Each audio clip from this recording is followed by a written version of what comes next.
On peut l'accueillir avec des acclamations.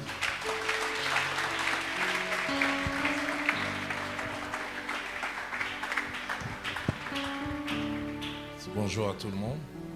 Alors je voudrais d'abord prier avec vous. Seigneur, merci pour le privilège, aussi la responsabilité que tu me donnes en ce jour de m'adresser à cette auguste assemblée, cet auditoire d'hommes et de femmes que tu as tirés de la vaine manière de vivre, que tu as d'abord appelés au salut, mais tu ne t'es pas arrêté là. Au-delà du salut, tu les as appelés à être co-ouvriers avec ton Fils.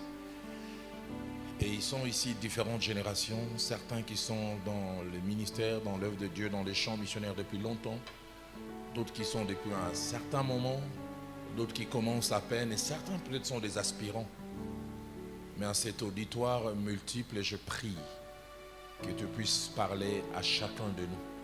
Il est possible que certaines choses qui seront dites ici soient comme des rappels, mais ne dis-tu pas par la bouche de l'apôtre Paul quand il écrit aux Philippiens: je ne me lasse pas de vous écrire sur les mêmes choses, car cela vous est salutaire. Bénis ces moments, nous te les demandons au nom de Jésus. Amen. Alors nous allons parler sur un sujet que je vais aborder en deux temps, c'est avant-midi, et Dieu voulant nous y reviendrons aussi jeudi. Je vais essayer de faire un exposé en 1 heure, et on priera plus de 5 minutes d'abord, et puis je laisserai une vingtaine de minutes ou plus selon que le pasteur va le permettre, que nous puissions poser des questions. Mais j'apprécierais quand les questions seront posées, si possible, que ce soit circonscrit par rapport à l'enseignement. Je suis en train de penser à la possibilité de jeudi, où quand je finis l'enseignement, je pourrais rester pour toute autre question, soit personnelle ou qui n'ont rien à voir avec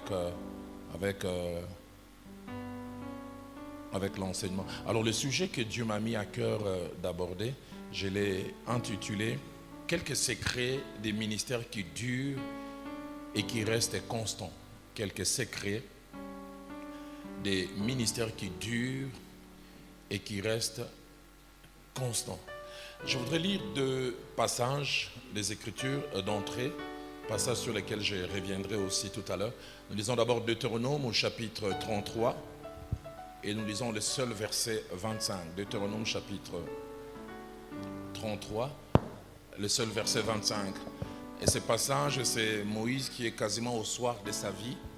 Et avant de s'en aller, il prononce des paroles de bénédiction comme des déclarations sur les tribus d'Israël.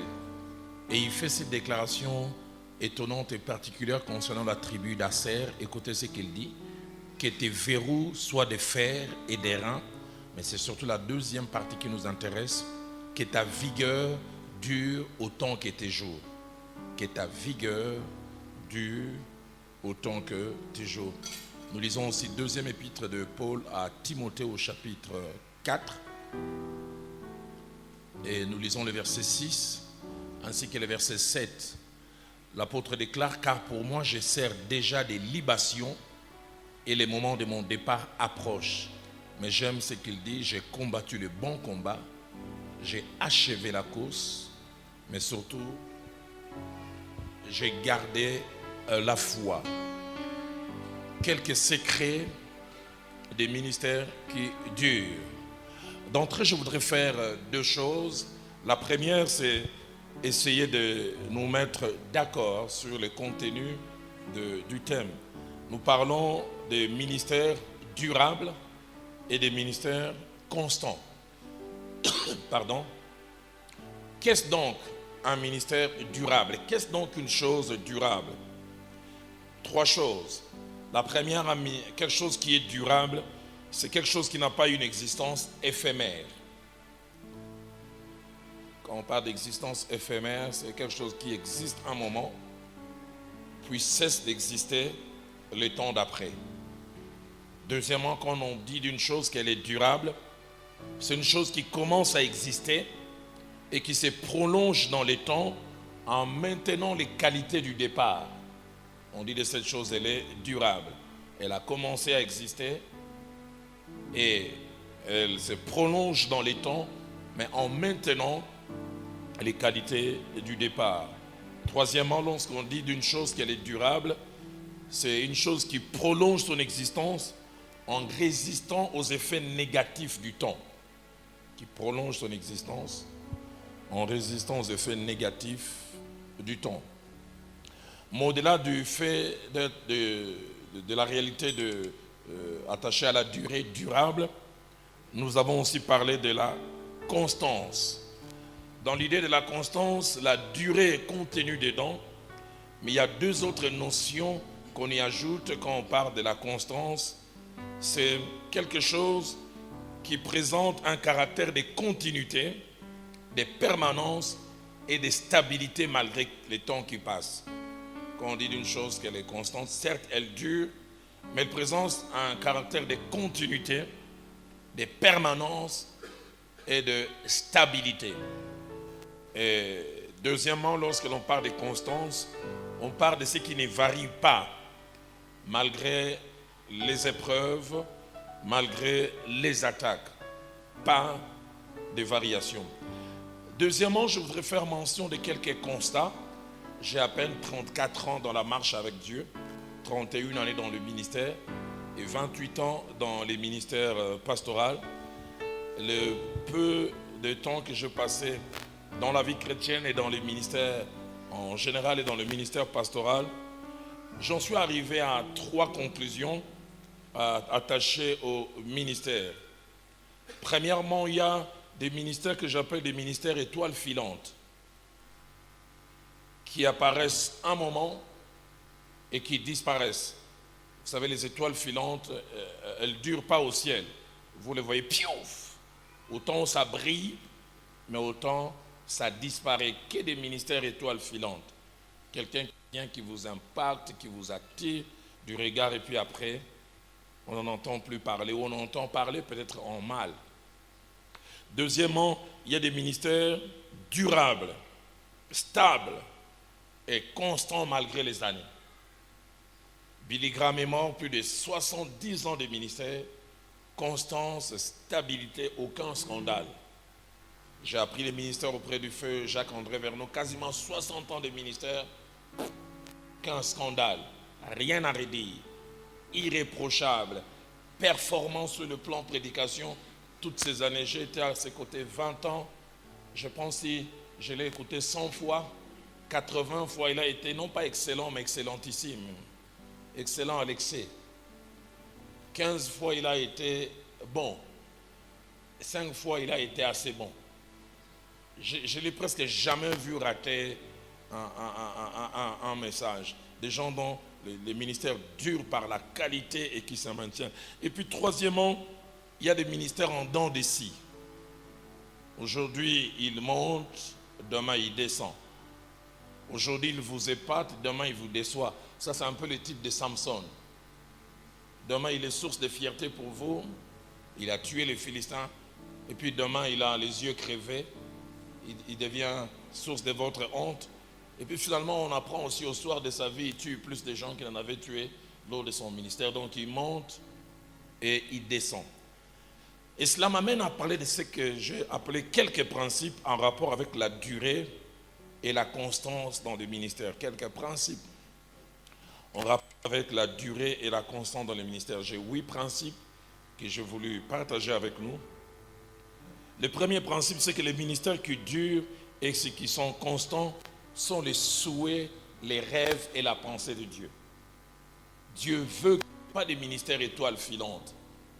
Dieu veut pas qu'il y ait des ministères en dents de scie. Dieu veut qu'il y ait des ministères constants et durables. Et comme je l'ai dit tout à l'heure, son souhait un peu caché dans la prière que Moïse a faite sur Aser dans Deutéronome 33, 25. Il dit que ta vigueur dure autant que tes jours. Que tu n'aies pas une vigueur saisonnière. Que tu n'aies pas une vigueur qui commence à un moment, qui s'arrête. Que ce soit une vigueur qui s'attache à toute ta vie. Dieu veut que dans notre ministère, nous ayons cette vigueur qui était attachée à Caleb, qui pouvait dire, j'ai autant de vigueur aujourd'hui que j'en avais autrefois. Hier, j'étais vigoureux. Aujourd'hui, je le suis encore. Deuxième principe, attaché à la durée, à la constance dans les ministères, c'est que des ministères qui durent et qui sont constants ont des effets sur 4 publics. Les ministères qui durent et qui sont constants ont des effets sur 4 publics. Premièrement, c'est la plaie à Dieu, l'auteur des appels et ministères. Il est content de voir quelqu'un qu'il a appelé, qui donne de bons résultats et qui se maintient. C'est la plaie à Dieu. Nous n'avons aucune idée. Job a eu la grâce, lui, de voir l'autre côté caché du discours que Dieu pouvait tenir au diable en disant « As-tu vu mon serviteur Job ?» Il n'y a personne comme lui. Nous n'avons aucune idée quand nos ministères sont constants. Qui sait si Dieu ne se vante pas aussi comme il s'est vanté devant Moïse? As-tu vu mon serviteur là à Kolwezi? L'as-tu vu à Likasi? L'as-tu vu à Kasumbalesa? L'as-tu vu à Kinshasa? Ça plaît à Dieu. Deuxièmement, lorsqu'il y a des ministères qui sont durables et constants, cela donne de la force et surtout de la crédibilité à l'Église. L'Église a un poids aux yeux du monde. Aucun scandale attaché à un ministère. J'ai suivi ces documentaires concernant Billy Graham et j'étais interpellé. Et on a dit que le FBI, il a suivi durant 50 ans en mettant des micros chez lui à la maison, des micros chez lui au bureau. Et ils sont arrivés à la conclusion, et l'homme public et l'homme privé sont la même personne. Et ils ont dit, nous avons du respect pour lui. Quand il y a des ministères comme ça, qui commencent bien et qui durent, cela donne de la force et de la crédibilité à l'Église. Troisième public sur lequel un effet est subi, lorsque les ministères sont durables et constants, cela encourage le jeune dans les ministères. Quand les jeunes voient des aînés qui commencent bien et qui finissent bien, il est dit soit à haute voix, soit dans leur cœur, c'est donc possible de bien commencer et de bien finir. C'est possible que j'en arrive là. J'ai jamais oublié, ces jours-là, le pasteur Venu est en train de prêcher. J'avais à peine 14 ans de vie de couple. Et puis il dit, je ne suis pas un extraterrestre, je suis un homme comme vous, mais ça fait 37 ans, je suis marié à la même femme et je n'ai jamais triché. Et moi j'étais là assis, je dis, oh, c'est faisable. Et je disais, Seigneur, dans 23 ans, je voudrais dire ce que cet homme a dit. Ça fait 37 ans, je suis marié à la même femme et je n'ai pas triché. Et je peux vous dire aussi aujourd'hui, moi aussi, ça fait 27 ans que je suis marié à la même femme et je n'ai pas triché. Mais c'est lui qui a été ma source d'inspiration. Donc on peut dire, c'est possible qu'il n'y ait aucun scandale, qu'il n'y ait rien à redire, que c'est merveilleux de voir comme dans 1 Samuel chapitre 12, versets 1 à 5, Samuel qui finit son ministère et qui se présente devant le peuple et dit, qui de vous peut m'accuser de quelque chose? Ai-je pris les bœufs de quelqu'un? Ai-je pris l'âne de quelqu'un? Ai-je accepté la corruption pour fermer les yeux? Et la Bible dit, personne n'avait un mot à dire. Combien ça fait du bien d'avoir des ministères qui sont crédibles. Ça devient des modèles et des exemples. J'ouvre une parenthèse que je fermerai rapidement pour dire aux aînés dans les ministères, faisons attention. Les jeunes gens seront encouragés ou découragés selon que nous, les aînés, qui les avons précédés, vivons d'une manière ou d'une autre. C'est pour cela que j'aime quand l'apôtre Paul, écrivant à son fils dans la foi Timothée, lui dans 2 Timothée chapitre 3, verset 10, il dit, tu as suivi de près mon enseignement, mais il ajoute aussi, tu as suivi ma conduite, mes résolutions, mais j'aime à la fin, il dit, tu as suivi ma constance. Tu as vu combien j'ai été constant. Une autre version, la version des Semeurs, il dit, tu as vu mon endurance. La version Parole de vie dit, tu as vu ma fidélité. Quatrième public sur lequel la constance et le fait qu'un ministère dure ont des effets, c'est que les jeunes dans les ministères ont désormais des modèles et des références. Quand les aînés durent, ils deviennent des modèles et des références. Étonnant, l'apôtre dit dans Hébreux chapitre 13 au verset 7, il dit, souvenez-vous de vos conducteurs qui vous ont annoncé la parole de Dieu, et il dit, considérez ce qu'a été leur fin, et il dit, imitez leur foi. Vous voyez comment ils ont marché et comment ils ont fini. Donc tout ça, ça faisait partie du deuxième principe. Le troisième principe, des ministères qui ne durent pas ont aussi des conséquences à 4 niveaux.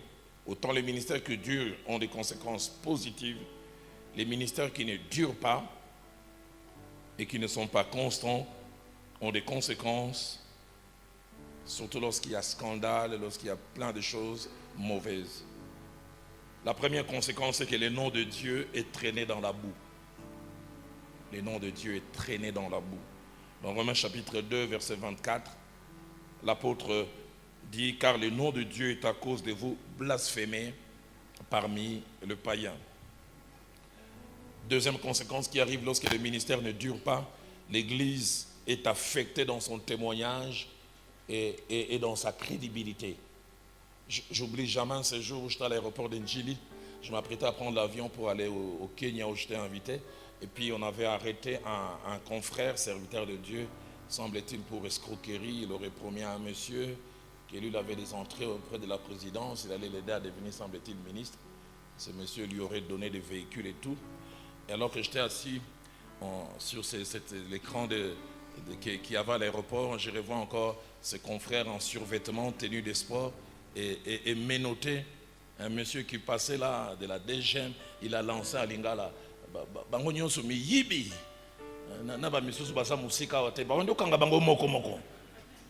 Au fait, c'est moi qui le visais. Il disait la série a commencé. Dans mon cœur, je disais à collègue, là, j'étais dévalué non pas à cause de moi, mais parce que simplement, un confrère s'est mal comporté. Lorsque le ministère ne dure pas, l'Église est affectée dans son témoignage et dans sa crédibilité. Et troisième conséquence, lorsque le ministère ne dure pas et ne sont pas constants, il y a absence de repères et absence de références chez les jeunes dans les ministères. Ils n'ont plus de modèles.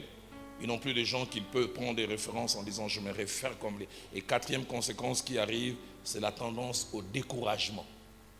Je n'ai jamais oublié, quand je me suis converti en 85, en 86, je pense, 9 mois après, à cause de la proximité que je commençais à avoir avec notre pasteur, le frère Jacques-André Vernon, j'ai découvert le prédicateur Jimmy Swaggart, qui était un très très grand ami au pasteur Vernon. Et puis à l'époque, on faisait louer les cassettes VHS des prédications de Jimmy Swaggart.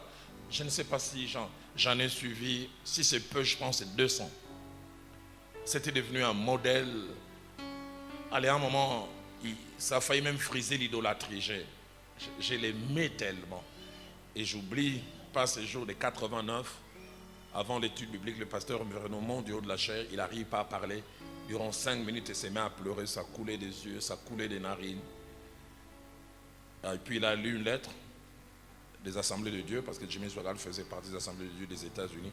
Il dit, depuis 3 jours, on a reçu un courrier. Jimmy Swaggart est mis sous discipline aux États-Unis.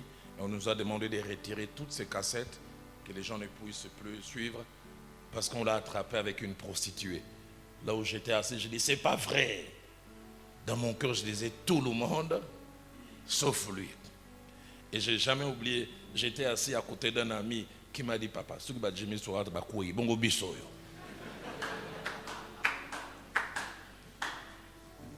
Donc, c'est-à-dire, quand les aînés n'arrivent pas à durer, à être constants, les jeunes sont découragés. J'ai vu à un moment une vague de divorces parmi les aînés et je commençais moi-même à avoir peur. Je dis, est-ce que nous tous on finira par là? Tous ces gens qui ont été des modèles pour nous, qui ont été ceci, qui ont été cela. Et c'est pour cela, quand les ministères ne durent plus ou ne sont pas constants, tendance au découragement chez les jeunes générations.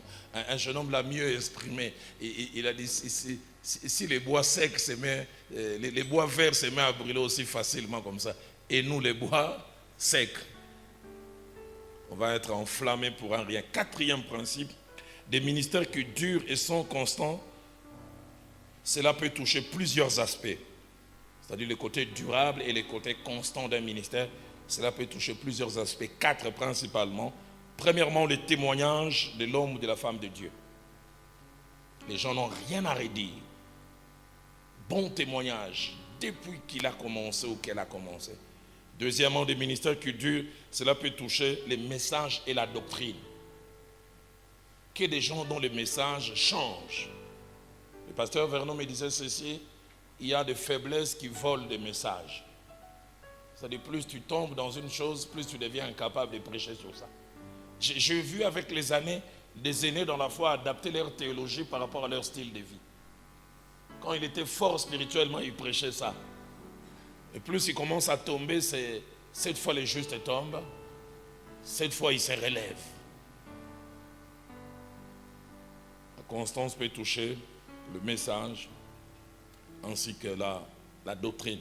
Et troisièmement, le côté durable et constant d'un ministère peut toucher sa vie de couple.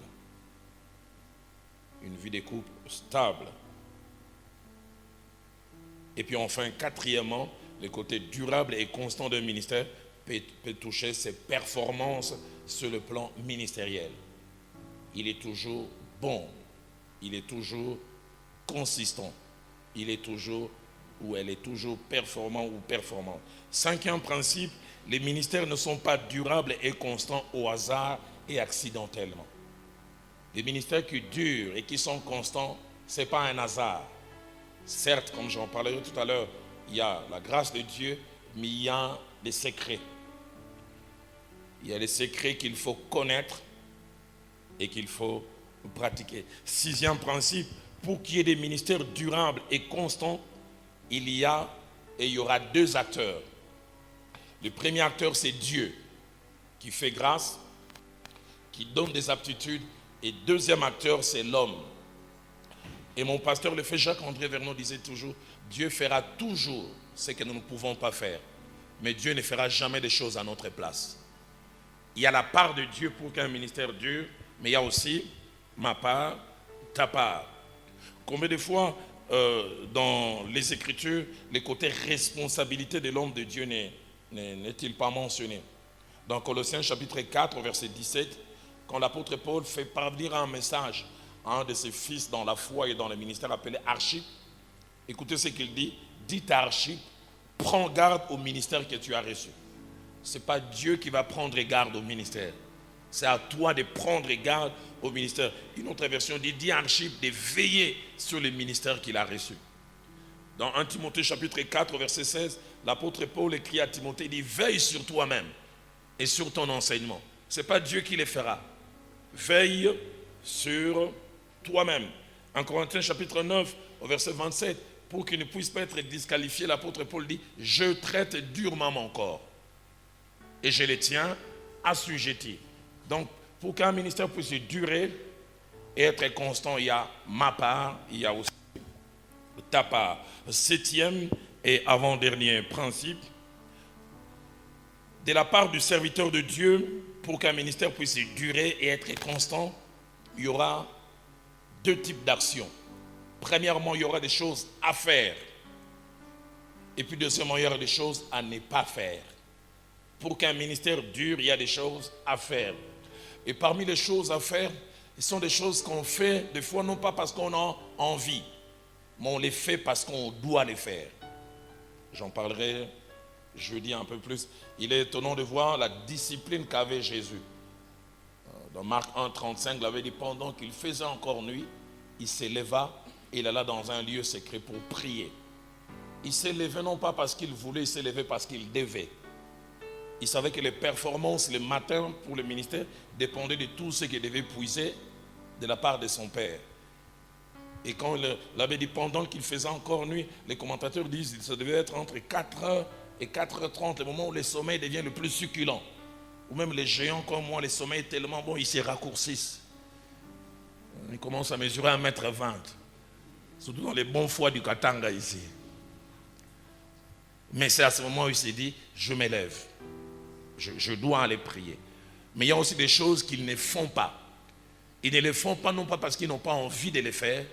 Ils ne le font pas parce qu'ils ont décidé de ne pas les faire.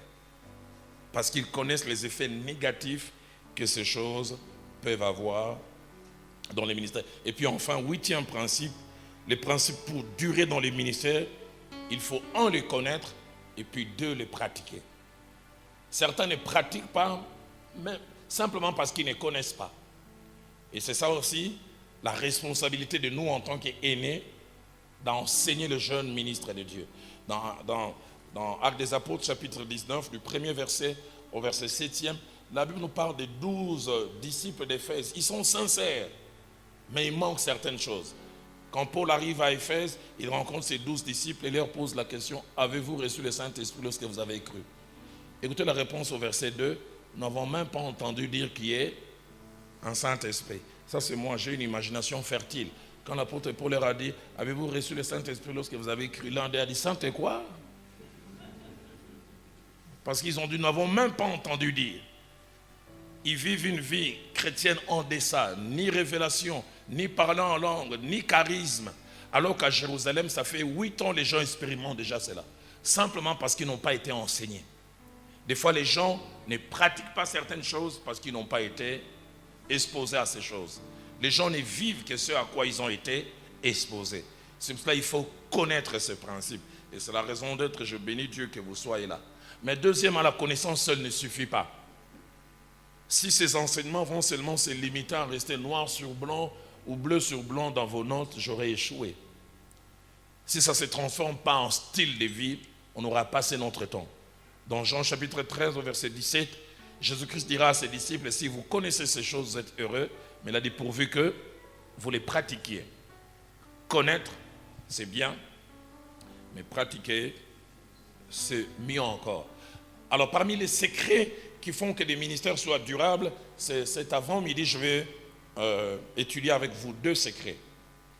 Les premiers secrets parmi les secrets qui font que des ministères puissent durer et être constants, c'est premièrement avoir un appel authentique. Un appel authentique. Quand je dis appel authentique, c'est un appel vrai et ayant Dieu comme source et auteur. J'insiste, un appel vrai. Il arrive des fois, certains nous les voyons, ils n'arrivent pas à durer, ils ne sont pas constants, ils lâchent prise simplement parce qu'ils n'ont jamais été appelés. Jamais été appelés. Lorsque nous parlons de l'appel, nous voulons parler de 2 choses. Premièrement, la mise à part par Dieu d'un homme ou d'une femme pour une tâche à accomplir ou une mission confiée. Deuxièmement, lorsque nous parlons de l'appel, nous voulons parler du moyen par lequel Dieu fait savoir à un homme ou à une femme qui lui a confié une tâche, qui lui a confié une mission. Et il les fait savoir de plusieurs manières. Aujourd'hui, je ne vais pas trop m'étaler sur l'appel lui-même. C'est tout un enseignement que je donne sur plus de 5 jours. Et une étude approfondie des personnes que nous retrouvons sur les champs ministériels nous montre que sur les champs ministériels, nous retrouvons 3 types de personnes en rapport avec l'appel. Premièrement, il y a les personnes que j'appelle les auto-appelés. Dieu n'est pas derrière leur appel. Eux-mêmes se sont appelés. En général, quand il y a appel, l'appelant est une personne et l'appelé est une autre personne. Allez, j'appelle le pasteur Michel. Pasteur Michel, il répond oui, abbé. Moi, je suis l'appelant et lui, il est l'appelé. Mais les auto-appelés, eux-mêmes, ils sont les appelants et les appelés aussi. C'est comme si moi-même, je m'appelais, je dis Roland, et puis je réponds abbé. Donc, je suis la source et je suis la réponse aussi. Qu'est d'auto-appelés dans les ministères? Les gens qui se retrouvent sur le champ ministériel, Dieu n'est pas et n'a jamais été derrière ces appels.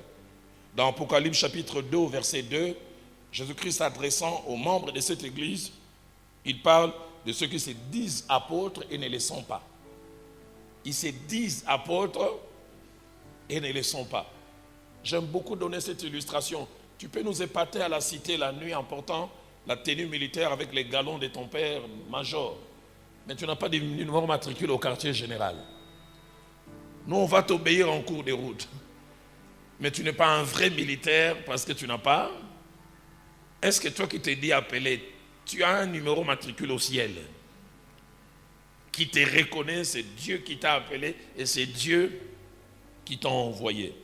Dans 2 Corinthiens chapitre 11, au verset 18, l'apôtre Paul parle de faux apôtres. Il parle aussi des ouvriers trompeurs. Je reviendrai encore sur ça. Les auto-appelés les sont pour plusieurs raisons. Les auto-appelés les sont premièrement par ambition personnelle. Ambition personnelle. Et Moïse, dans son parcours ministériel, il a été un moment un auto-appelé. Et finalement, il est devenu un vrai appelé.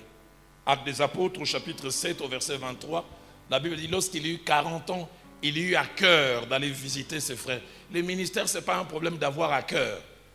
Il y en a qui pour ça. Il eut à cœur d'aller voir ses frères. Et quand il en a, il échoua. Ce qui est étonnant avec Moïse, quand il avait à cœur, il se croyait capable. Mais quand Dieu l'appelle, maintenant il commence à donner des raisons. Je n'ai pas la langue facile. Je ne sais pas parler. Bon, autant qu'on d'avant, vous voyez, avoir à cœur. Une autre version dit, il eut l'idée. Une autre version dit encore, il eut la pensée. Le ministère n'est pas un problème d'avoir l'idée ou la pensée. C'est Dieu qui appelle.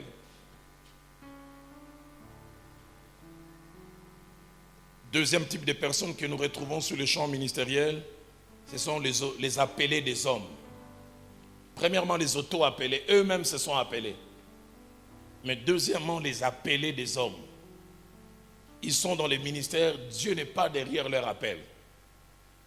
Derrière leur appel, c'est un autre homme.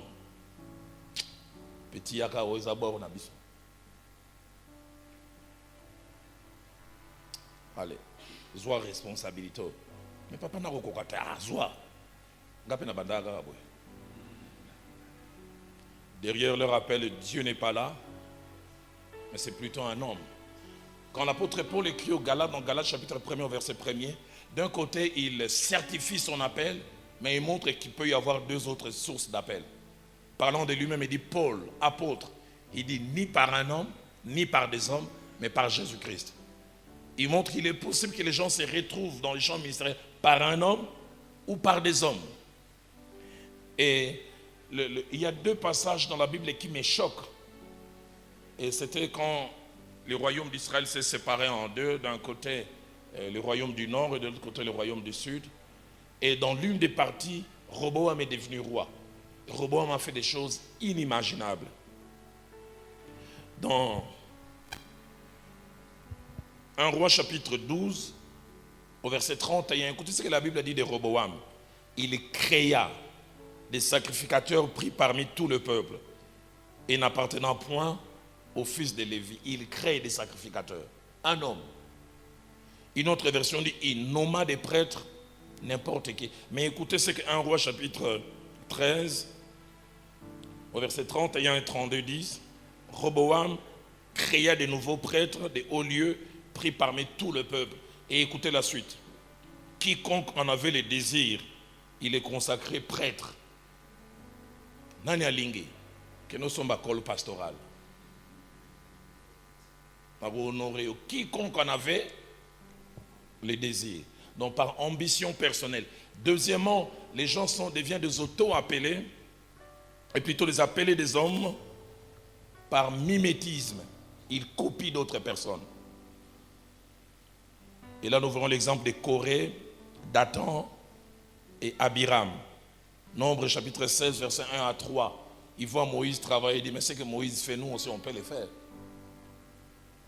Mais vous dites que lui, il est docteur, il est enseignant. Moi, Pasteur Changa, il n'attend pas péda. Je fais des études pédagogiques. Je sais comment donner une leçon. Introduction, développement et conclusion. Péda et l'œuvre de Dieu, c'est différent. Je connais un jeune homme chez nous à l'église, il disait, mais hey, je peux aussi prêcher.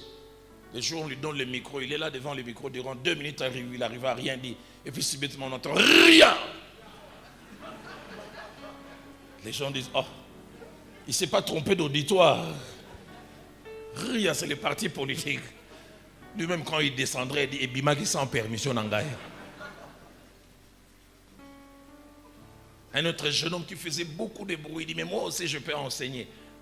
On l'a laissé enseigner, on lui a donné 45 minutes. Il est monté en 7 minutes. Toute la prédication est finie. Puis il dit, mais j'avais encore beaucoup à dire là. Et puis quand il descend, il dit, mais bon, ça quand il noté 1 heure. Il m'a préparé le bloc belé. Ah, mais c'est l'ignon.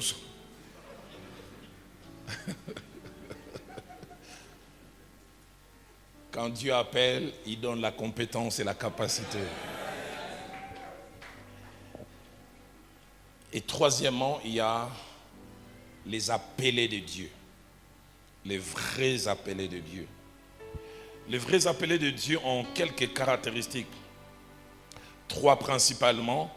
La première caractéristique, c'est que derrière leur appel, Dieu est la source et la source principale dont ils sont conscients.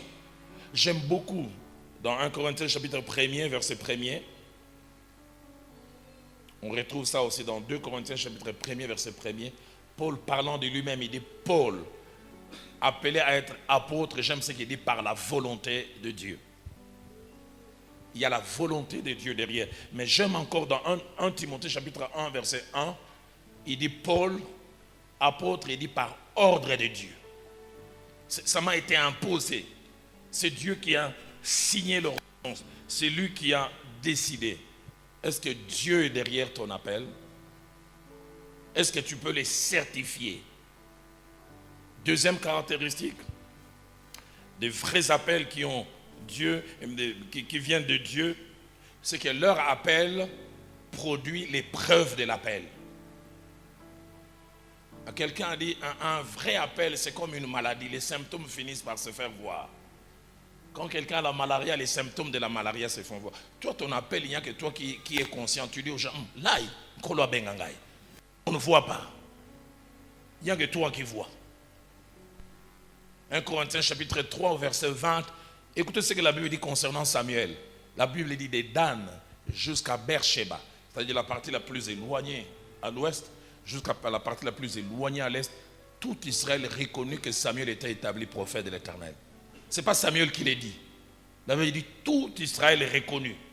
Les gens voient, il a la chose de Dieu. Dans 2 Corinthiens, au chapitre 12, au verset 12e, l'apôtre Paul parlant de lui-même, écoutez ce qu'il dit, les preuves de mon apostolat ont éclaté au milieu de vous. Je suis apôtre, mais les preuves ont éclaté. Il dit par des signes, et puis il dit par la patience. Donc il montre d'un côté les charismes et les caractères. Un vrai appel produit les preuves de l'appel. Troisièmement, un vrai appel est résistant et endurant. Qu'est-ce que je veux dire par là? Un vrai appel ne se voit pas au début. Un vrai appel se voit avec les temps. Si j'ai la possibilité de revenir ici, j'enseignerai. L'un des exercices depuis maintenant quelques années que j'aime le plus, c'est enseigner aux serviteurs de Dieu. J'aime de moins en moins les églises et les auditoires des églises. Mon cœur vraiment est vis-à-vis des serviteurs de Dieu. Il y a 4 ans et demi, tu m'avais mis à cœur de commencer dans le ministère à Kinshasa. On avait commencé avec 60, 80 personnes durant les 2 premières années. Mais depuis l'année passée, chaque 2 mois quand on a réunion, minimum entre 2500 à 3200 jeunes serviteurs de Dieu qui viennent. Et qu'est-ce que je me sens bien d'enseignant à ces jeunes serviteurs de Dieu. Donc la troisième des choses, et la troisième caractéristique d'un vrai appel au ministère, il est résistant et il est endurant. Pourquoi? Parce que derrière chaque appel authentique, il y a l'accompagnement de Dieu. Et le Dieu qui accompagne l'appel nous rend capable de résister à toutes sortes de chocs, à toutes sortes de difficultés. Dans Exode chapitre 4, verset 11, quand il appelle Moïse, il dit « Je serai avec ta bouche ». Josué chapitre 1er, verset 5, il appelle Josué à succéder à Moïse, il dit « Je serai avec toi ». Josué 1er, verset 5e. Juge chapitre 6, verset 16, il appelle Gédéon, il lui confie une tâche difficile, il dit « Je serai avec toi ». Juge 6, verset 16, je disais. Jérémie chapitre 1er, verset 8e, il appelle Jérémie à faire un travail difficile, il dit « Je serai avec toi ». Plus tard, il dira même « Je serai avec ta bouche ». Matthieu 28, verset 20, quand Jésus veut envoyer ses disciples, il dit « Je suis avec vous tous les jours ». Derrière chaque appel dont il est l'auteur, il y a son accompagnement lui-même. Et ça veut dire aussi, derrière chaque appel où lui il n'est pas, auto-appelé ou appelé des hommes, il n'y a pas son accompagnement. Et ça montre pourquoi tu peux craquer facilement. J'aime dire aux jeunes gens qui aspirent au ministère, le ministère ce n'est pas seulement la prédication. Le ministère c'est toute autre chose aussi qui va à côté. Et Dieu t'équipe pour ça. J'ai connu une expérience dans le ministère en 2011. Je sors ce matin-là, il y avait un frère qui est français mais qui réside au Burundi, Olivier Derain, qui a commencé enseignement.com au départ. Il est venu là enseigner chez nous de lundi jusqu'à samedi et il devait clôturer dimanche. Et je sors ce dimanche-là à 7h, le culte devait commencer à 7h30. En donnant même ma commande, préparez-moi mon bon bitoyo, je mangerai ça à 13h. Mettez un peu d'oignon, j'aime bien. Je ne savais pas qu'en quittant la maison ce jour-là à 7h05, j'allais rentrer à 0h sans avoir mangé. J'arrive à l'église à 7h25, j'entends un bruit et puis je me retourne. On me dit il y a une dame qui venait de faire sortir de l'auto-école, ça faisait 2 mois. Elle voulait parquer le véhicule, c'était au mois d'août 2011. Dans le parking de l'église, on lui a dit non, ne mets pas ici, va mettre de côté. Et elle pensait plutôt qu'elle était en train d'aller de l'avant. Elle avait un véhicule boîte de vitesse automatique. Ce qu'elle ne savait pas, c'est qu'elle avait mis l'arrière. Ceux qui conduisent savent qu'un véhicule automatique, déjà même quand tu mets l'arrière, ça commence à rentrer. Mais elle a eu, pensant qu'elle avançait, elle a appuyé l'accélérateur. Les gens qui ont été derrière ont dit, le véhicule a bondi comme si c'était un avion. Et il a cogné sur 2 enfants de 8 ans et de 11 ans qui marchaient. L'un mort sur le champ, l'autre à demi-mort. Et j'ai dû amener un cadavre et l'autre enfant est mort alors qu'on l'a mené en cours de route. Et un général qui était à la police là m'a dit, pasteur, dans pareil cas, c'est toi le pasteur d'informer les familles. Et on essaie de se renseigner. Aucun des enfants n'avait un parent de l'église. Une, c'est sa cousine qui l'avait amené et l'autre, c'est sa tante. Et on me dit, c'est à toi d'appeler. C'est pour ça que je dis là, les ministères, ce n'est pas seulement la prédication. C'est être là aussi résoudre ces problèmes. Et on m'a donné comme conseil, n'appelle pas les parents en disant que les enfants sont morts. Informe en 2 temps. Et puis quand tu appelles, coupe rapidement. Papa, votre enfant connaît un accident grave, venez rapidement. Qu'est-ce qu'il y a pas? Parce que je ne voulais pas mentir. Et je n'ai jamais oublié, le premier parent est arrivé. Il pensait aller vers l'hôpital. J'ai dit non, allons vers la mort. Qu'est-ce qu'il y a? Mon enfant a eu ça. Il m'a tenu comme ça. Le deuxième même, vers 11h, on finit les formalités. Le général qui est prié chez nous dit, pasteur, vu que les enfants sont morts à l'église, il faut que tu accompagnes les 2 familles. Une famille habitait Ngaba et l'autre à ma campagne. Mais déjà quand on était là, les bruits sont arrivés de Ngaba, que les jeunes gens de Ngaba ont dit, pasteur, église, on a soga yawa, toko kata kata yenda mundama. Alors tu y vas, c'est un problème. Tu n'y vas pas aussi. Je me souviens d'avoir fait comme Thomas, quand Jésus voulait aller à Jérusalem, il dit, allons et mourons avec lui. J'ai dû aller à cet endroit, je m'attendais à tout. Mais ils ne m'ont rien fait. À 16h, j'ai fini. Je vais au 2e deuil. Au 2e deuil, je n'ai jamais oublié. Je m'assieds dans un groupe réunion de famille. 3 étaient gentils, puis leur oncle se lève et dit, j'apprends, il semble que ce n'est pas la première fois que de telles choses arrivent dans ton église. Il semble que c'est la 6e fois. Est-ce que tu n'es pas dans la magie? Je restais là, je dis, Seigneur, aide-nous là. Il me pointait du doigt. Puis il me dit, on va enterrer dans 2 jours. Si on te voit, on va t'enterrer avec.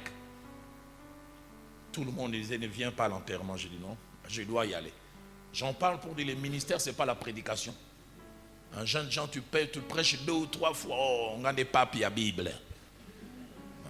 Le pasteur là, c'est un vieux prophète. L'onction est ici. L'onction. Le ministère, ça va au-delà de ça. Mais comme je dis, quand Dieu appelle, il accompagne. Je ne sais pas si vous avez entendu parler de l'histoire de ce jeune homme. Il sortait de l'institut biblique. Et puis, son pasteur a envoyé certaines personnes. Il ouvre une église. Et puis, 3 ans, 4 ans, lui, on ne l'envoie pas. Il dit au pasteur, mais qu'est-ce que les autres ont de plus que moi? Il dit, je sais que tu as un appel, mais tu n'es pas encore suffisamment. Non, pasteur, moi aussi, j'ai la chose de Dieu. Il insiste, et puis le pasteur, vous avez une église à Chikapa, à la frontière entre le Chikapa et l'Angola. Un pasteur qui était là meurt, il dit, je vais envoyer l'un, comme ça il va cesser de nous faire du bruit. Et 6 mois après, le pasteur apprend que le jeune homme a laissé l'église Il a traversé de l'autre côté de l'Angola, il est devenu créateur de diamants. Alors les gens qui étaient sur place ont dit, il a dit au départ, les offrandes sont piètres. La sœur investir dans l'église. Il est allé, il a eu une pierre, puis deuxième fois, il a soutenir l'église. Et il n'est jamais rentré. Créateur de diamants de l'autre côté, et puis il est devenu polygame avec 3 femmes. Alors la meilleure, c'est que 4 mois après, un des amis les rencontre en Angola. Il dit, oh, mais yo ça ninawa. Église au Tiki Langonani, il appelle même plus église, il dit, un vrai Kinois, Borwana. L'église est devenue Borwana. Et puis il dit à son ami, Borwana n'y a que Barengaï. Mais avant, il Barenga na Barango.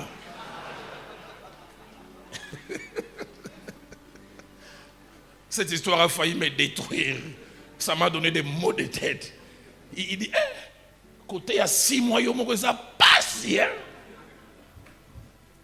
Mais quand Dieu t'appelle, tu peux prêcher 1 année, tu peux prêcher 4 ans, parce que la main de Dieu est avec toi. Si tu es d'accord avec moi, aide-moi à dire Amen. Mais j'ouvre une parenthèse aussi que je fermerai rapidement. Si l'appel lui-même peut être aussi un handicap pour ne pas bien exercer le ministère, ou un atout pour bien exercer le ministère, des fois aussi, le fait d'être appelé, mais d'être lancé trop tôt. Être appelé est une bonne chose, mais être lancé au bon moment. Quand on vous lance trop tôt, on ne vous rend pas un bon service.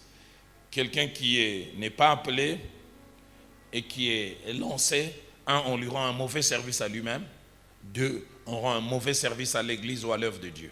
Deuxième secret des ministères qui durent, c'est avoir 2 relations. 2 relations. 2 relations que j'estime importantes pour un ministère qui veut durer. Ces 2 relations, c'est avoir un père et avoir un ami. Si tu veux avoir un ministère qui dure, un ministère qui soit constant, tu dois avoir un père et un ami. Le mot père en hébreu veut dire simplement source, d'où quelque chose vient, d'où l'on tire son origine. Et je voudrais vous prier de noter ces quelques principes attachés au père dans le ministère. Il y en a 5. Premièrement, les pères peuvent avoir 2 visages. Le premier visage, un père, peut être simplement celui qui nous a engendrés, et dans la foi, et dans les ministères. Il y a des gens qui ont cet avantage. La même personne qui les a engendrés dans la foi, les a aussi engendrés dans les ministères. Mais deuxièmement, on peut avoir celui qui vous a engendré dans la foi, c'est une personne, mais celui qui vous a engendré dans les ministères, c'est une autre personne. J'aime souvent donner cet exemple.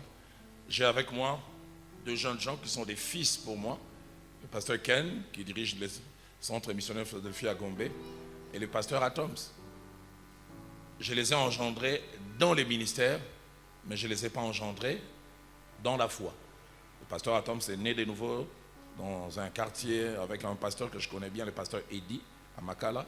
Le pasteur Atoms, Ken a connu le Seigneur à Boma, mais je les ai pris à un moment comme des produits semi-finis. Et c'est moi qui les ai aidés à prendre conscience de l'appel qu'ils avaient et les aider à aller plus loin. Donc, on peut avoir la même personne qui vous a engendré et dans la foi et dans les ministères, mais chez certains, c'est 2 personnes différentes. Celui qui vous engendre dans la foi, c'est une personne, et celui qui vient vous engendrer dans le ministère, c'est une autre personne. Deuxième principe, normalement, les pères, on n'en a pas plusieurs. Normalement. Les pères, on en a un seul, normalement. À moins que, comme je l'ai dit, celui qui vous engendre dans la foi soit une personne et dans les ministères, une autre personne. Vous verrez reconnaître alors quelqu'un comme celui qui vous a engendré dans la foi. Le pasteur Atoms reconnaît que c'est son pasteur, celui qui l'a engendré dans la foi, c'est le pasteur Eddy.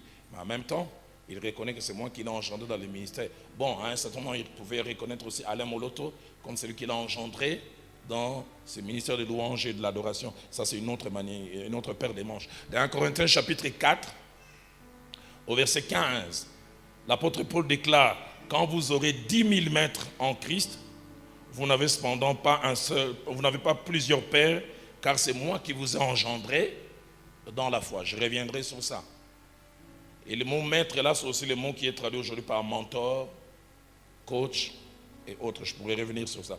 Troisième chose, les pères, on ne les choisit pas. Les pères nous sont imposés. Je n'ai pas choisi celui qui m'a mis au monde dans la foi. Je n'ai pas non plus choisi celui qui m'a mis au monde dans les ministères. Mais j'ouvre une parenthèse pour dire, il y a des moments où on peut choisir un père. Mais la seule condition, c'est que celui qui nous a engendrés, soit dans la foi ou dans les ministères, meurt. Et on ne veut pas rester sans père, alors on cherche une adoption. Je me mets sous l'autorité de quelqu'un. J'espère que je me fais bien comprendre. Donc celui qui m'a engendré, soit et dans la foi et dans les ministères, ou celui qui m'a engendré dans la foi ou dans les ministères meurt, alors je cherche comme une sorte de parapluie. Et quatrième chose, les pères ne sont pas à confondre avec les mentors. Les mentors, on peut en avoir plusieurs, mais les pères, on n'en a pas plusieurs. Et l'apôtre Paul l'a dit, nous l'avons si bien lu dans 1 Corinthiens chapitre 4, verset 15, il dit, quand vous aurez 10 000 maîtres, quelqu'un peut avoir un mentor dans les mariages, un mentor dans la prédication, un mentor dans l'exercice du ministère, mais un père, un seul. Cinquième chose sur laquelle j'aimerais rester un peu longtemps, c'est que les pères sont des gages et des boucliers de protection pour des ministères. Les pères sont des gages et des boucliers de protection pour les ministères. Celle ou celui qui a un père ou une mère spirituelle est appelé à durer, est appelé à rester longtemps. Les pères, je peux aussi, comme je l'ai commencé à le faire, associer, ou les mères spirituelles, nous sont utiles à 4 niveaux. Premièrement, les pères, et j'ajoute les mères spirituelles, c'est quelqu'un qui sait se tenir devant Dieu pour nous et faire mention de nous dans ses prières. As-tu quelqu'un qui sait porter ton fardeau parce qu'il se sent responsable de ta vie chrétienne, de ta marche et de ton ministère? Celui qui vous a engendré, il sait vous porter. Je n'ai jamais oublié ce jour de 88. Il n'y avait pas de téléphone comme aujourd'hui.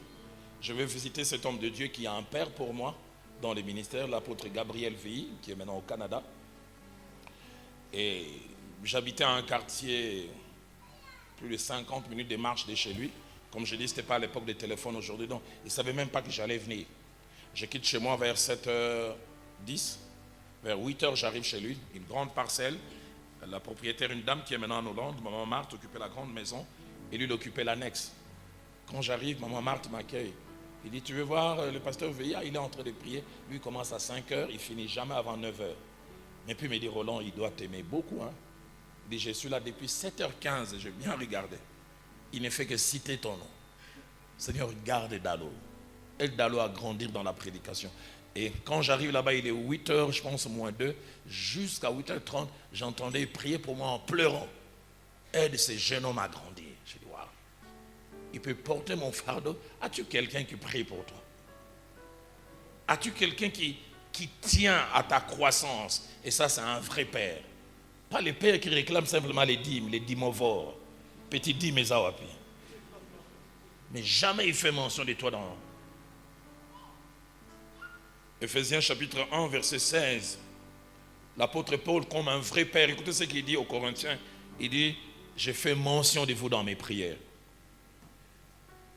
Ephésiens 1, 16.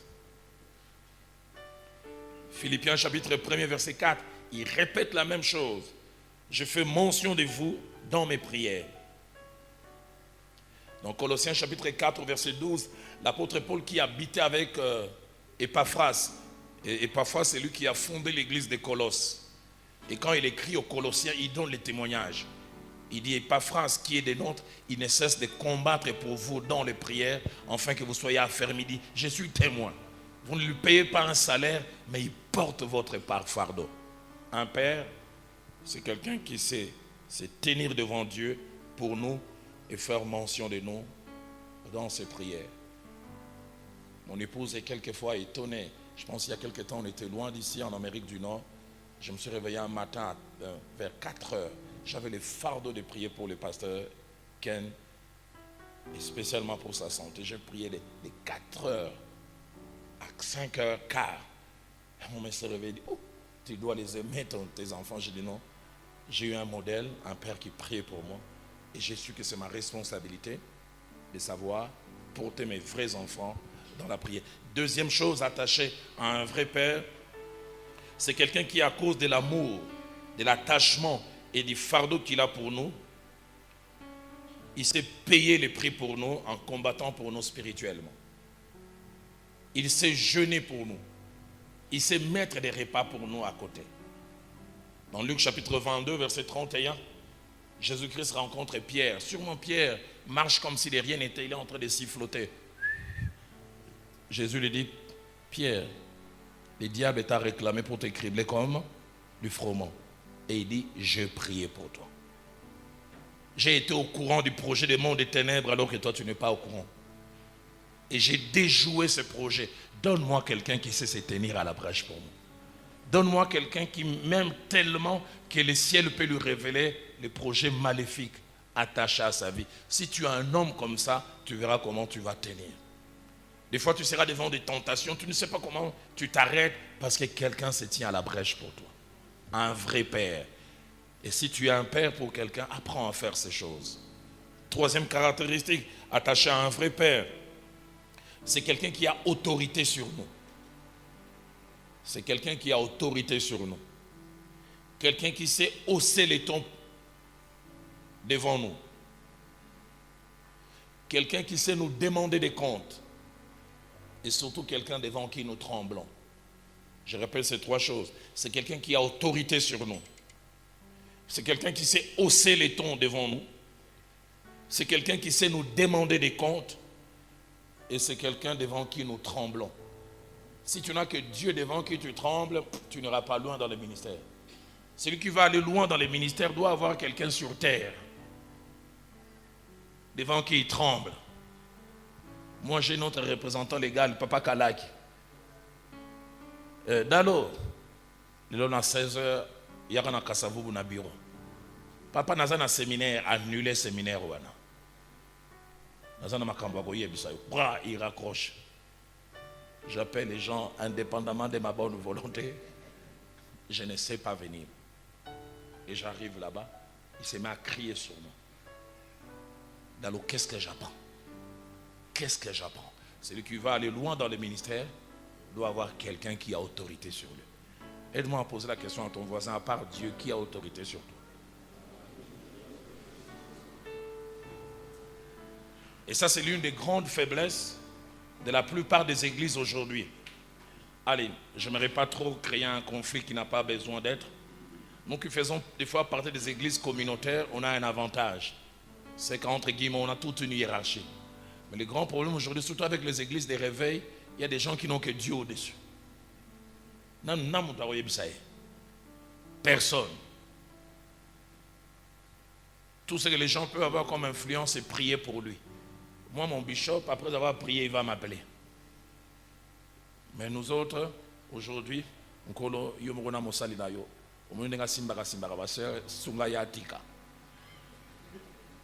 personne pour lui dire un mot. Mais moi, mon bishop peut arriver. Hey, Dalo, j'ai appris que tu commences à faire des prières bouche pour bouche, tête contre tête. Petit na robeta yombata. Tika bilokwana. Si na robenga na une assemblée de Dieu. Oui, papa. Que je vais vérifier. Important.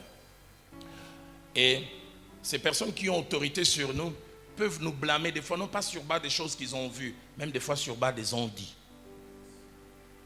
Dans 1 Samuel chapitre 2, versets 22 à 23, Élie blâme ses enfants. Il n'a même pas été témoin. Il dit, j'apprends de tout le peuple vos mauvais propos. Pourquoi je sais vous ainsi? Nous devons avoir quelqu'un qui sait hausser les tons devant nous.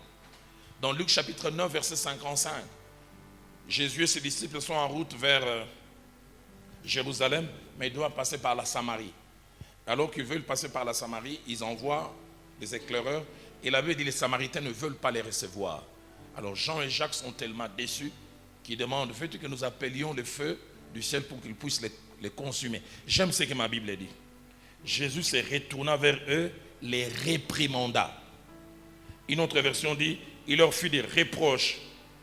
La version des Semeurs dit, il leur parla sévèrement. Tourne-toi vers ton voisin, dis, à part Dieu, qui te parle sévèrement? Et si tu veux aller loin dans les ministères, tu dois avoir quelqu'un qui te parle sévèrement. Quelqu'un qui sait hausser les tons. Quatrième chose attachée au père, et je mets aussi entre parenthèses le maire, c'est quelqu'un vers qui notre époux ou notre épouse peut aller se plaindre nous concernant. Tu commences à faire des dégâts, il te dit simplement, Michel, n'a pas eu sa prophète réussite. Tika, tika, tika, tika, tika. Tika, tika, tika, tika, tika. N'a pas ça. Roland, alors qu'il était vivant, n'a pas eu sa pasteur Vernon. Bombangay. Bombangay. Bomamoto, bomamoto, maman. Quelqu'un auprès de qui notre épouse ou notre époux peut aller se plaindre. Mais au-delà d'un père, on a besoin d'un ami. Un ami, c'est quelqu'un qui remplit cette condition. Cette condition. Première condition d'un ami, c'est quelqu'un avec qui nous sommes proches et intimes. Proches et intimes. Deuxièmement, un ami, c'est quelqu'un avec qui nous avons une relation qui a duré. L'amitié n'est pas quelque chose qui commence du jour au lendemain. L'amitié a besoin de la durée. Troisièmement, un ami, c'est quelqu'un avec qui nous sommes suffisamment à l'aise.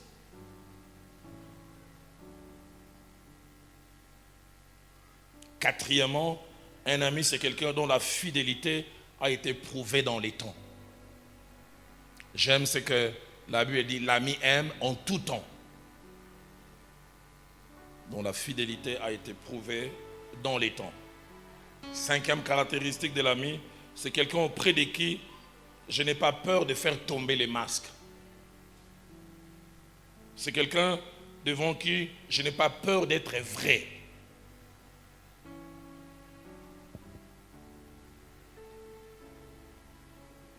Les psychologues, et j'enseigne ça souvent, disent que chacun de nous a 3 identités principalement. La première identité, c'est ce que j'appelle les moi officiels.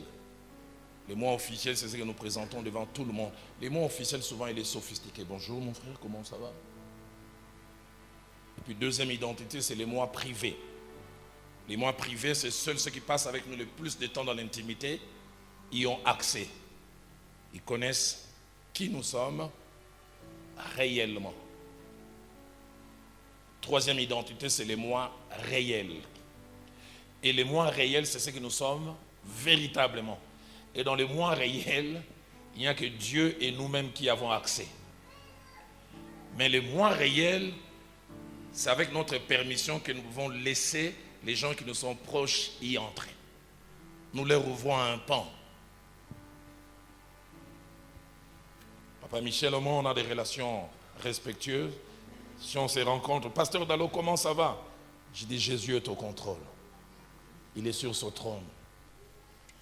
Mais j'ai 2 amis, Pasteur Kali et Pasteur Honoré.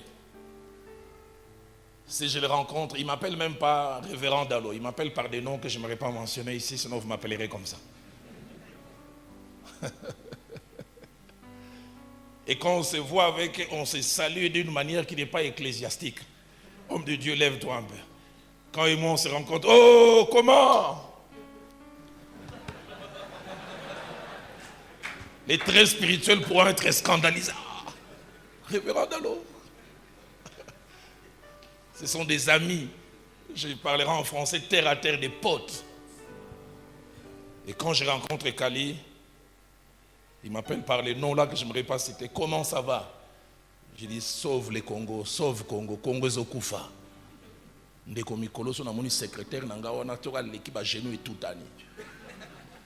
À Kali je dirai, mais à Michel je dirais Jésus est au contrôle.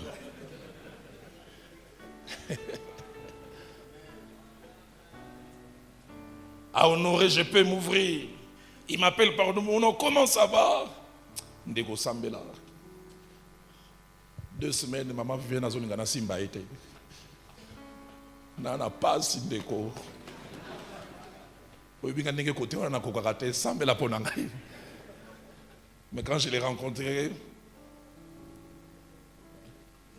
il est sur son trône. Il règne à jamais.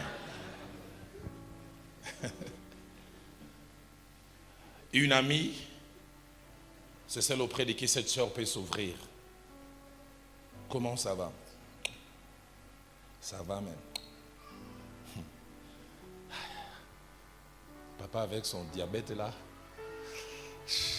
3 mois, il ne me touche plus.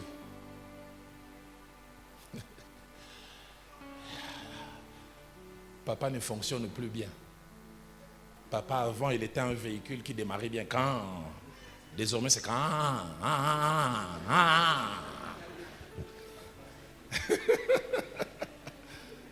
Mais tu peux en parler à qui? À une amie.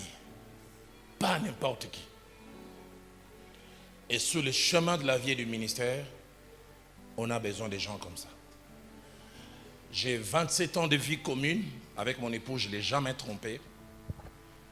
Mais j'ai en souvenir 2 fois où je commençais à ressentir une attraction anormale vers une sœur. Je n'ai jamais oublié. Un jour, un ami, cet ami-là à qui j'avais parlé, j'ai dit, quand je vois cette sœur, je sens Mingaï. Et puis je parlais avec elle, et je la touchais, comment ça va? Après il me tire à l'écart et dit, mais Roland, tu m'avais dit que... Et tu la touches encore. Je lui ai dit, frère, si on ne peut pas manger les fruits défendus, on peut au moins les toucher.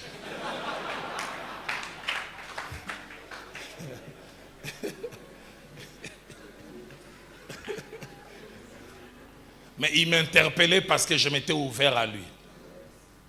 Et si vous voulez aller loin dans le ministère, vous avez besoin de gens auprès de qui vous pouvez vous ouvrir. Des gens devant qui vous ne portez pas de masque. Comme j'ai dit, des gens à qui vous donnez accès dans le moi réel. Vous savez, les gens nous voient forts, mais ils ne savent pas les luttes que nous avons à l'intérieur. Moi, j'ai dit à 2 reprises, je n'ai jamais trompé ma femme, j'ai le projet de ne jamais le faire. Mais à 2 reprises, j'ai senti, si Dieu ne m'aide pas là, je peux tomber. Et j'ai dû aller m'ouvrir, j'ai dit, prie pour moi. J'ai des sensations bizarres quand je la vois celle-là. Et il a pris. Est-ce que tu as quelqu'un à qui tu t'ouvres? Tu as quelqu'un auprès de qui tu fais tomber les masques. Pas quelqu'un, quand tu t'ouvres, il va se mettre à se... Yopé! Nando, quand vous êtes extraterrestre. Non, quelqu'un, quand tu t'ouvres, il sait marcher avec toi. David avait un ami qui s'appelait Jonathan. 1 Samuel chapitre 20, ils avaient un serviteur, ils étaient officiels. Mais la Bible dit quand ce serviteur s'éloigna, David fondit en larmes. Il montre ce qu'il ressent dans son cœur. J'aime beaucoup Jésus-Christ avec ses disciples. Matthieu 26, verset 38. Il doit aller à Gethsemane. Il avait dit, il leur dit, mon âme est triste jusqu'à la mort. C'est lui sur qui les autres s'appuyaient. Pourquoi il peut dire ça? Parce que leur relation a changé. Lui-même a dit dans Jean 15, 15, il dit, je ne vous appelle plus serviteur, mais je vous appelle maintenant ami. Et parce qu'ils sont ses amis, il peut leur dire, mon âme est triste. 5e chose attachée à un ami, c'est quelqu'un auprès de qui, 6e, hein? Merci beaucoup. 6e, c'est quelqu'un auprès de qui je suis prêt à m'ouvrir complètement sans peur d'être trahi. La plupart des fois, les hommes ne s'ouvrent pas Parce qu'ils ont peur de la trahison. Nous, en tant que serviteurs de Dieu, la force de notre message, c'est la réputation. Quand je montais dans les ministères, mon pasteur, le frère Jacques-André Vernon, m'a dit un jour, il dit par rapport aux faiblesses dans le ministère, il y a des moments dans la vie du ministère, il faut choisir entre la délivrance et la réputation. Combien de fois nous préférons maintenir la réputation et nous perdons la délivrance. Homme de Dieu, tu prêches, tu conduis la louange, tu conduis l'adoration, mais esclave de la pornographie. Tu ne sais comment arrêter. Mais à qui parler? Si je lui en parle, ne fera-t-il pas la publicité? Si je lui en parle, mais si tu as un ami, moi j'ai ces deux amis qui sont des dons de Dieu. Kali, c'est mon ami depuis bientôt 31 années. Honoré, c'est depuis 29 ans. Il y a des choses que je leur ai dites, je sais qu'ils n'en ont parlé qu'à Dieu. Et si Dieu te donne la grâce d'avoir des gens comme ça sur la route ministérielle, tu es un homme heureux. Tu es un homme qui sait aller très, très loin. Des gens auprès de qui tu peux t'ouvrir, tu peux parler. 7e chose attachée aux amis. Un ami, c'est quelqu'un aussi qui, comme les pères, peut nous blâmer, peut nous demander des comptes, peut nous parler ouvertement, mais dans une position différente. Qu'est-ce que je veux dire par là? Je veux dire, un père nous blâme, mais d'en haut. Il nous parle de... Hé, Roland, viens. Un ami nous blâme aussi, mais en face. Est-ce que je me fais comprendre? Un père nous blâme de sa position d'autorité, mais un ami nous blâme face à face. Et nous avons besoin de ça. David, dans son parcours ministériel, a eu la grâce d'avoir un ami qui était à la fois son général, qui s'appelait Joab. Nous trouvons les textes dans 2 Samuel chapitre 19, versets 1 à 8. Allez lire à la maison un merveilleux texte. Si vous lisez déjà 1 Samuel chapitre 18, les derniers versets, qu'est-ce qui se passe? Israël était un royaume fort. Et qu'est-ce qui se passe? Absalom fomente une rébellion. Et quand la rébellion s'élève, David est obligé de fuir. Mais il est obligé de répondre. Mais le grand problème, c'est que autant il y a la rébellion et il faut la mater, mais le problème, c'est que derrière la rébellion, les rebelles, c'est aussi les fils. Étonnant de voir un général d'armée qui envoie ses militaires combattre. David, il dit à ses généraux, doucement, doucement avec le jeune Absalom. C'est-à-dire, maîtrisez-les, mais pas trop. Et finalement, la rébellion est matée, Absalom meurt. L'élite d'Israël rentre joyeuse d'avoir accompli la mission.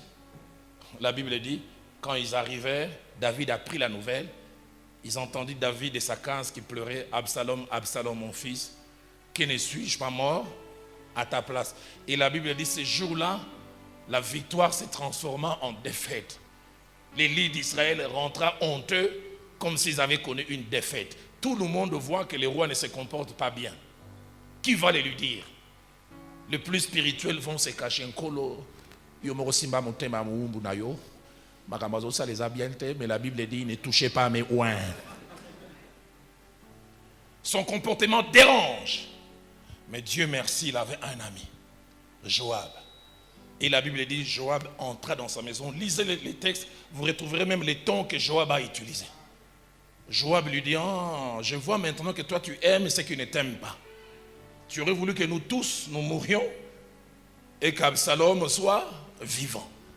Un ami peut te dire des choses, non pas que tu veux entendre, mais que tu dois entendre. Tu veux même répliquer, non, Kangamunoko, Yokangai. Kali l'a fait avec moi un jour. Il m'appelle par mon 3e nom, Kitondo. Le nom Munoko no eko chômé. Mato il ne fait ça la Yoka. Olobape mingi en tant que motei, le boumou Munoko chômé. Ta bouche parle toi en tant que prédicateur, quel chôme aujourd'hui? Et Joab lui dit, si tu ne sors pas parler au peuple, tu connaîtras la plus grande défaite que tu aies connue de toute ta vie. Et la Bible dit, David se leva et il sortit. Sur le chemin de la vie, nous avons besoin des gens comme ça. Des gens qui peuvent nous parler en face. Dans Proverbes chapitre 27, verset 6, la Bible dit, les blessures d'un ami prouvent sa fidélité.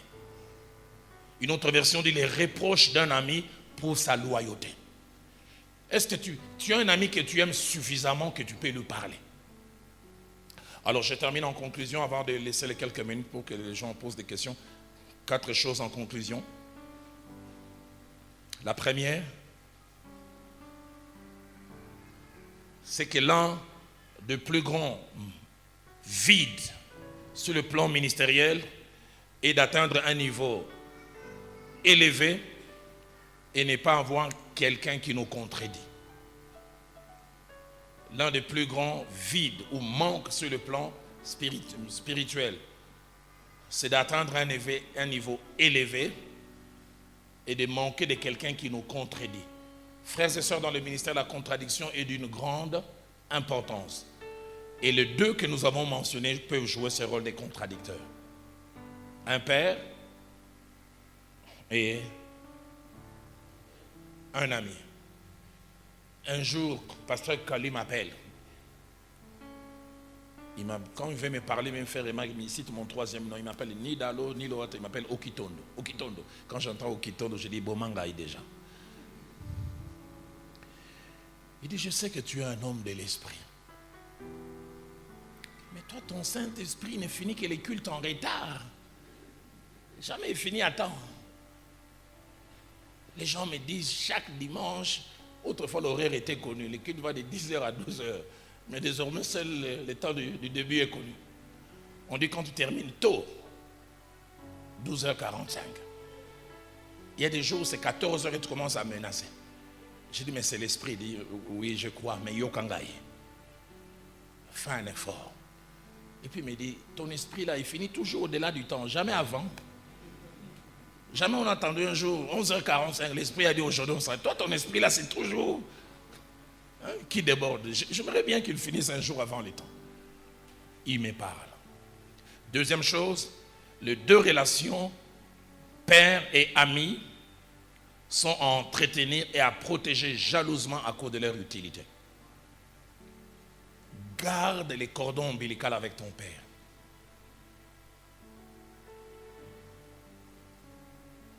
Protège ta relation avec ton ami.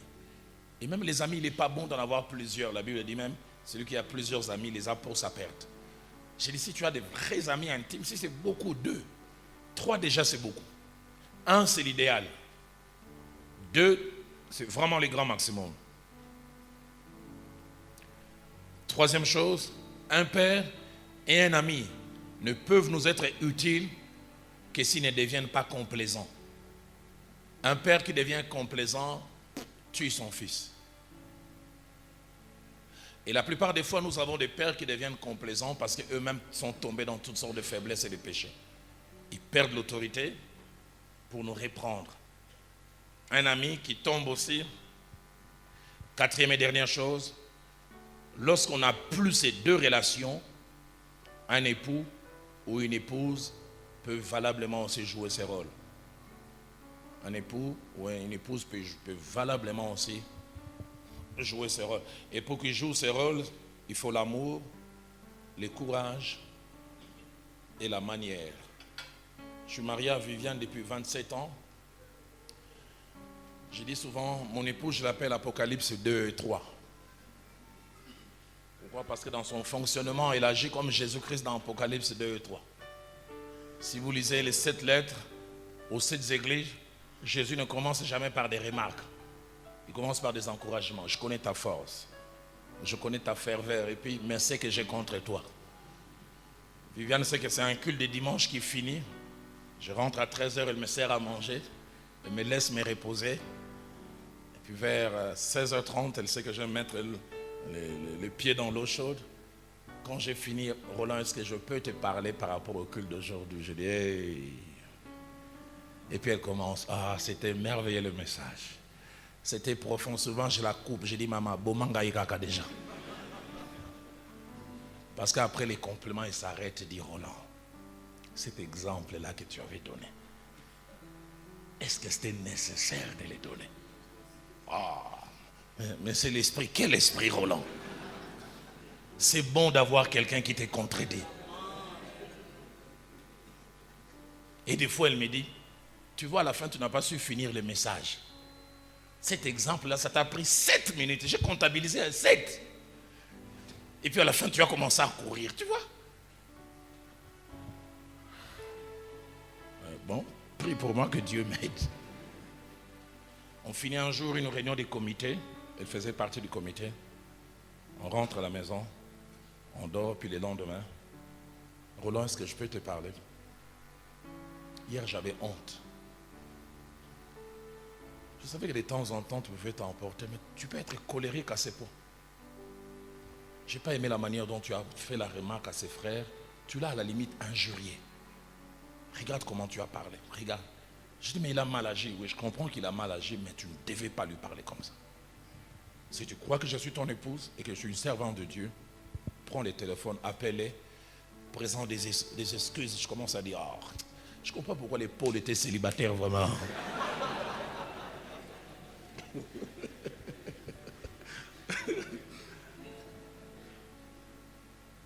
Et je n'ai jamais oublié ce jour-là, je prends les téléphones, j'appelle ses frères. Oui, frère Maurice, on attend ses fois. Oui, c'est le pasteur Dalo. J'aurais voulu te voir et je pense même que je vais te voir tout à l'heure. Mais j'ai voulu te présenter des excuses par rapport à la manière dont je t'ai parlé hier. J'entends de l'autre côté.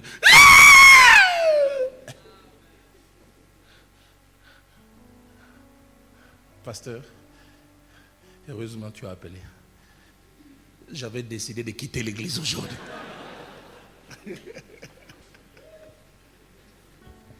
Qui m'a aidé? C'est quelqu'un. Parce qu'on a difficile à être jugé parti. Que Dieu bénisse sa parole et que Dieu bénisse sa parole.